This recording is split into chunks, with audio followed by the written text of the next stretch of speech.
Ilagi, dua deh. ก็สวัสดีทุกท่านนะครับ Lagu ya. Lagu lah loh. Tadinya itu dah bertiba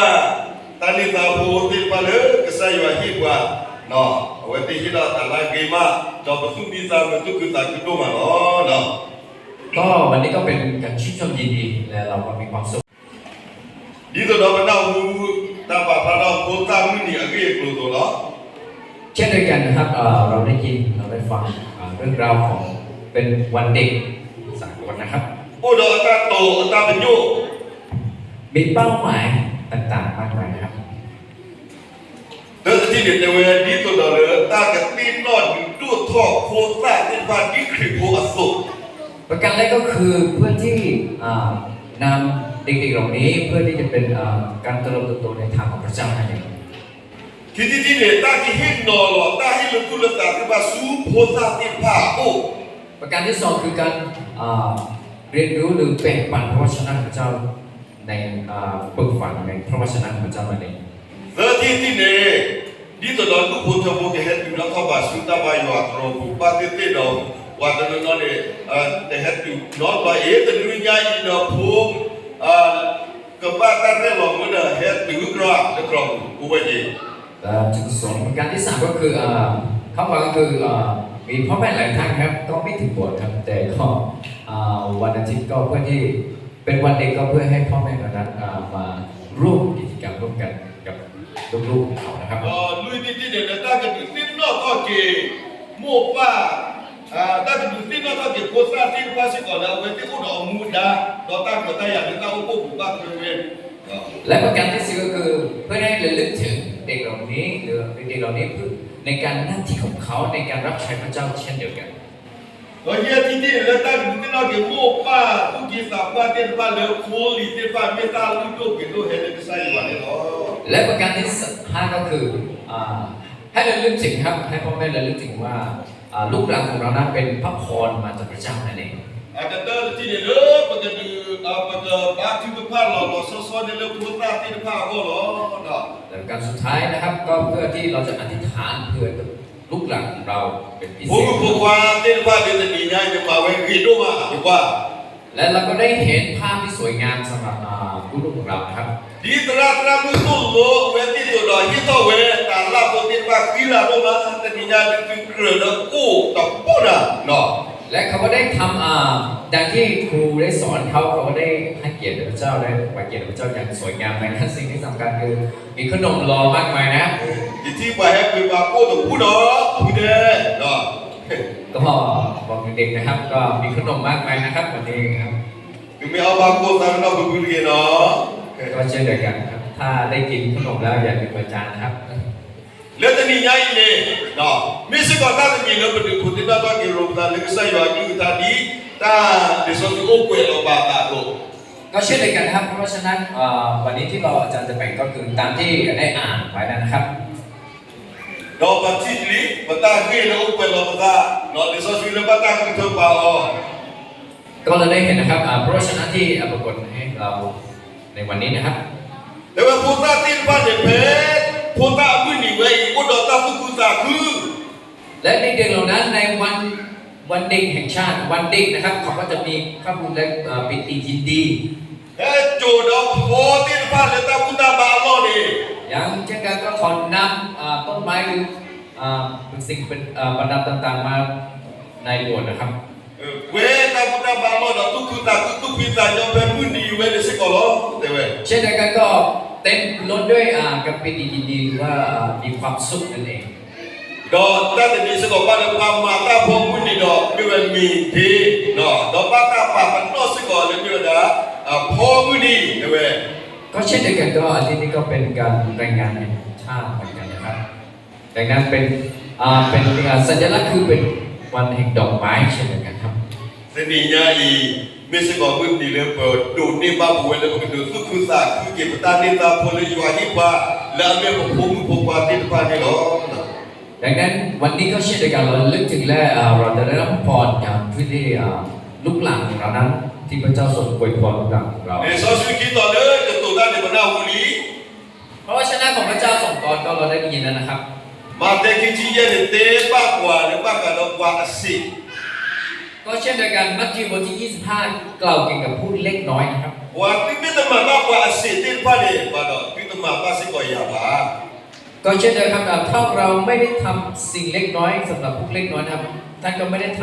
ำเหมือนไม่ได้ทำกับเราด้วยนะครับ คิดตัวนี้ไม่ได้เลยว่าเป็นตาโต ประการที่สองคือความเที่ยงธรรมทางของความเที่ยงธรรม เรื่องนี้เธออยู่หาสนุกเติมคนนี้ซอยอยู่หาเทวดาเลยจะหน้าหูเลยจะพูดตาตาคุณตัวนี้เดี๋ยวจะหน้าหูเลยจะพูดเต้นบ้านเลยได้เลยจะพูดยิงเต้นบ้านเลยได้ตาไม่ตาตอนนี้ต้องอุ้นน้องต้องมีแบบด้วย ในพระธรรม3 ยอห์นบทที่ 1 ข้อ 4 ข้อ 6 ไม่มีอะไรทำให้ข้าพเจ้ายินดีไปกว่านี้คือที่ได้ยินว่าลูกของข้าพเจ้าจะพึ่งตามความจริงนะครับ โมบ้านเนี่ยตามือละตาเสือหน้าหมู่บ้านเนี่ยพูดที่บ้านเนี่ยว่าแต่นพูน่าลมานพูเนี่ยอากุเกจุดากันมานพูเนี่ยตาอุ้มกันเนี่ยว่ากรีมา ใน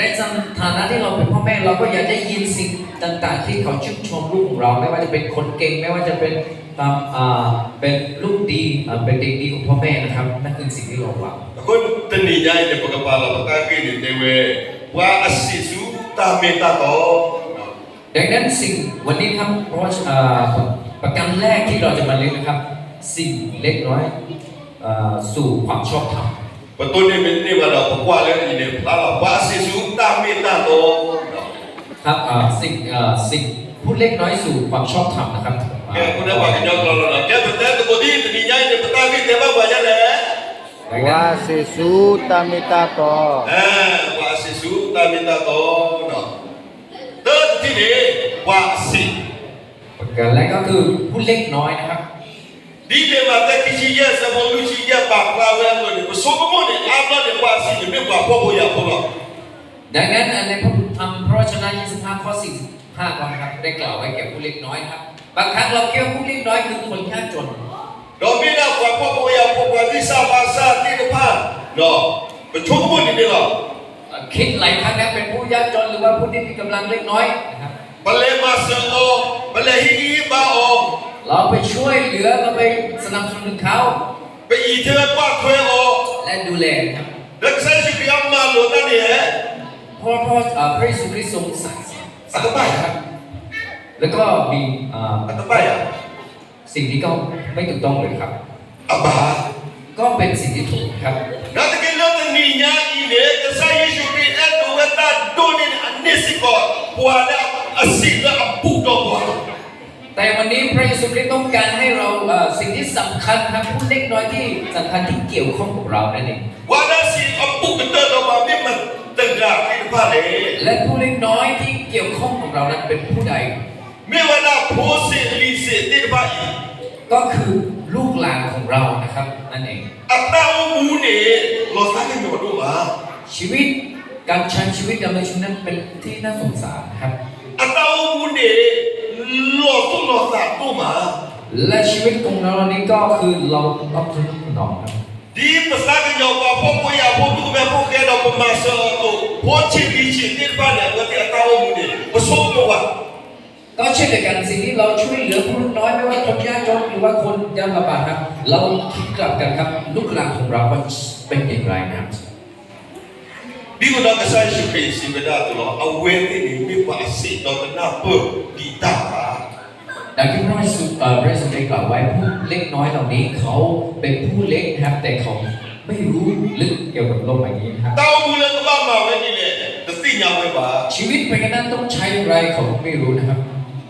ta le le le a mi to di le ta si nya we ba ต้องเผชิญกับสิ่งอะไรในข้างหน้าของเราไม่อาจรู้นะครับ ki hi pho la ta ni mi ne pho we ta tu ba อาจจะหยิบจับอะไรก็อาจจะไม่ถึงหมดนะครับ ka ma ni klo ma ni si wo ni ma we ni ba ta si ba เขาจะหาเงินทองคำว่าหาไม่ได้นะครับ ta mi ta to kle ni ta na pu we ni ba และความชอบธรรมทางความชอบธรรมนั้นเขาก็ไม่เข้าใจ Arino na po na ya wa tu kita wa ni ba ba ba ku ba ta tu ne ti tu so ti ba asiti ba ma so ba asiti ba นี่เป็นสิ่งสำคัญสำหรับพ่อแม่หรือผู้ปกครองเราทุกๆคนนะเป็นผู้ใหญ่เนี่ยเพื่อที่จะนำทางเด็กๆเหล่านี้ ma ba ba asiti ba lu ta ki ดังนั้นให้เราทำสิ่งเล็กพวกเล็กน้อยนี้ให้เป็นสิ่งที่ชอบท ตาตะมูตินไปอีกับเบี้ยตาตะมูเลยลืมดูไปดู และชีวิตเรานี้จะเป็นชีวิตที่สำคัญและพิเศษ ตาตะมูตินไปคาสุญญาโคนนั่ง และชีวิตเรานี้จะเป็นเกียรติและเป็นผู้น โซฮามาราโดนอนอยู่กับบีอัตตาอุมเพตาโกตาเกตานาตาปตาลุมาที่โพตาว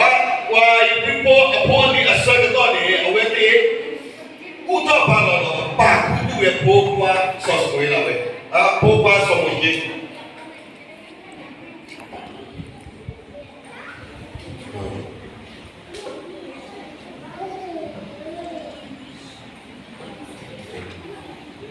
ำครับดังนั้นเช่นเดียวกันนะครับพ่อแม่ของโมเสสก็เช่นเดียวกัน เมื่อไรที่ต้องเจอกับปัญหานะครับที่ต้องเผชิญกับแบบได้ดีๆกันข้ามนะเขาก็ได้เลี้ยงดูลูกของเขานะครับ ขอพูดเลยเอาไว้ที่อัตตาอีถวยกว่าถวยขอพูดเลยเอาไว้ที่อัตตามาเรียนบ้าเวโพตาสมุนจีอีอักุตตานี ดังนั้นเพื่อที่เขาปกป้องดูแลโมเสสครับในการทำงานการดีของเขานั่นเอง ตาตะมูเลยไม่ว่าสมุนจีดูไม่ดูตอนก่อนเกดูเกพวกเกเราตาสุดเลยกว่ากันเลยกว่าดอกเกเราจัวสิ่งที่สุดต่อ ดังนั้นสิ่งที่เขาได้รับจากพ่อแม่นั้นสิ่งที่เขาได้ตอบแทนคือ เขาเป็นผู้นำของชนชาติและที่สำคัญเขานำชนชาติอิสราเอลต่างๆแล้วก็เป็นผู้นำแล้วก็เป็นแสงสว่างของพระเจ้า Sebagai Israel bersyukur atas sifat Allah. ดังนั้นเขาก็ได้ส่งชาวอิสราเอลไปในแผ่นดินคานาอัน Ini aku berfikir lagi kita share sahabat dokter seperti cia dan cikgu sego, pemukira. ดังนั้นถ้าเราดูในพระธรรมอพยพบทที่1ข้อ15 16ครับ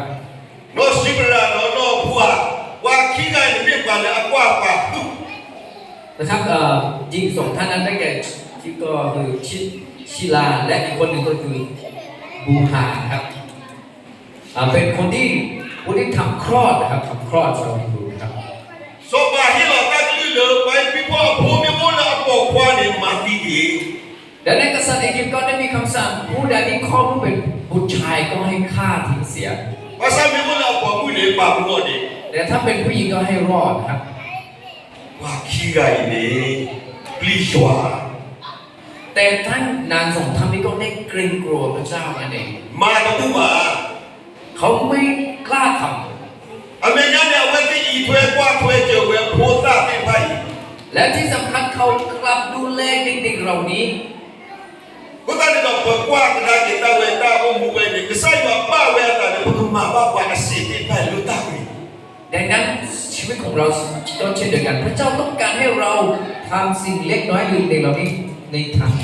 ให้เขาไปในทางที่ถูกต้อง Letak kota kaya buat seketok kaya imam pada biarlah minta pang lepas pada semua syekh abu apa do buat tu kita imam ini tu do. Memesan minyak buena ya. Pak sila untuk berlatih pada Allah boleh berkembang oleh tapi aman lo. ดังนั้นก็เช่นเดียวกันไม่ว่าจะเป็นผู้ครองของโมเสสหรือว่าผู้ทำคลอดสองคนนี้กันเขาได้ดูแลเด็กๆเหล่านี้ให้ทุกท่านในรอดเพราะว่าอย่างเกรงเจ้าดังนั้นเช่นเดียวกันในชีวิตของเราครับเราต้องดูแลเด็กๆของเรา Itu dah saya sebut dewa tu lo. ดังที่พระเยซูคริสต์ได้กล่าวไว้นะครับ Demi bapa asyik tidak ilu indopek kerana min emak bayar. ดังนั้นพระเยซูกล่าวถ้าเราได้ทำผู้ที่เล็กน้อยที่สุดในเราก็ได้ทำกับเราเช่นเดียวกัน Putra tempat ni isu Allah. ดังนั้นเด็กๆเหล่านี้พระเยซูทรงรักนะครับ Yesus surah Allah. พระเยซูทรงอุ้มไว้ Yesus pun และพระ Allah. เยซูสวมกอด Kesal syukur para sila kalau dong bagi apa kita nak bercubi Allah. และพระเยซูทรงวางมือและอธิษฐานเผื่อแก่เรานี้ Aku tak tahu pemain ayat ni apa berkembang apa asyik ni apa letak ini lagi. ดังนั้นครับเราจะทำเด็กเหล่านี้ในสิ่งที่ถูกต้องหรือว่าเป็นความดีของความชอบธรรม Semua pemain baik letak kita tak boleh. นำลูกหลานของเราไปในทางของความชอบธรรม Mudah ni wena doya. นั่นคือหน้าที่ของเราทุกๆคนครับผู้ใหญ่ Di bawah kuasa tu sebelum ni wena. Pernah ni nak punya pemain baik letak kita tak kedua ni awak ni tu non juga. Ni apa kena lo? ก็เหมือนพระธรรม3 ยอห์นบทที่ 1 ข้อ 4 ก็เลยนะถ้าเราไม่มีอะไรที่ทำให้ข้าพเจ้ายินดีไปกว่านี้คือการได้เห็นได้ยินลูกๆของข้าพเจ้าไปในทำของความจริงหรือความชอบธรรมดังนั้นเป็นจริงอย่างนี้นะครับ muda wala pwede na ya kiba pagpasok tuto do wete dito do pagna kuba pagtinya ba pagtiba de wete ta mukuna kasinya de agri agoni lo ดังนั้นเป็นหน้าที่ของเราทุกท่านนะครับถ้าเราทำแล้วเราจะเห็นผลของการกระทำแบบนี้ ketudo kiki sabo kuba ta ro am de positif ba ในพระธรรมสุภาษิตบทที่22ข้อ6นะครับ jika puni pota le akeu ko de ki do ti ta pa da ha do ba kasunya be kunna le li do ni ki ta le ดังนั้นก็เช่นเดียวกันขอพระเจ้าอวยพรเราทุกๆคนครับอวยพรน้องๆหรือว่าลูกๆเราทุกๆคนในพระพรของพระเจ้านั้นเด็กๆเหล่านี้จะเติบโตในธรรมของพระเจ้าทุกๆคนนั้นขอบคุณครับ ba ba ji ba ร่วมใจอธิษฐานนะครับ